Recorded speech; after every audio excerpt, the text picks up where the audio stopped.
无需多说，又不得不说，回味老歌且感受新歌。大家好，我是当年明日的搭档小猪。2003年的香港乐坛被称作后巨星时代，容祖儿却以一首《我的骄傲》杀出重围。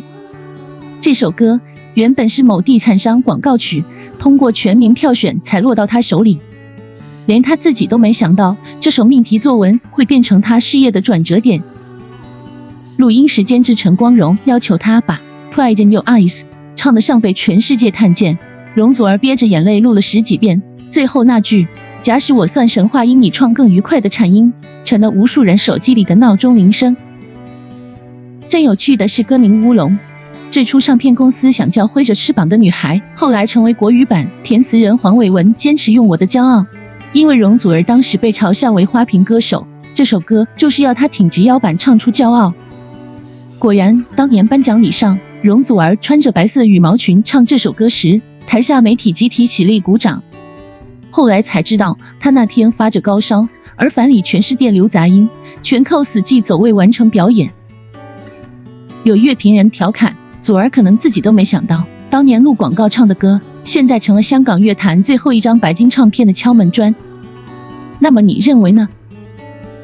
此刻，让我化身容祖儿，带大家一起回味这首经典老歌。3, 2, 1.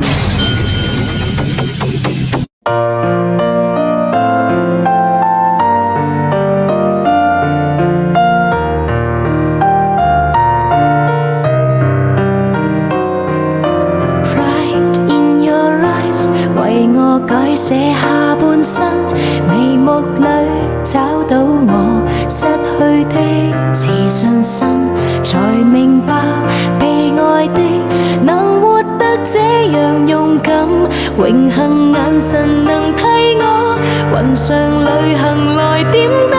See me fly， I'm proud to fly up high， 不因氣壓搖擺，只因有你擁戴。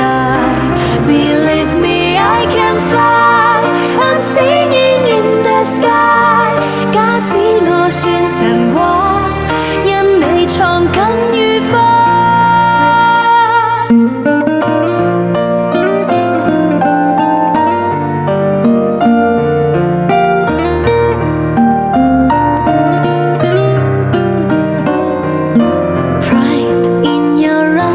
為我閃力像最初，唯獨你欣賞我，比我更多。埋頭做，願你可能為我驕傲更多。無論有誰嫌棄我，投入卻無人可阻。See me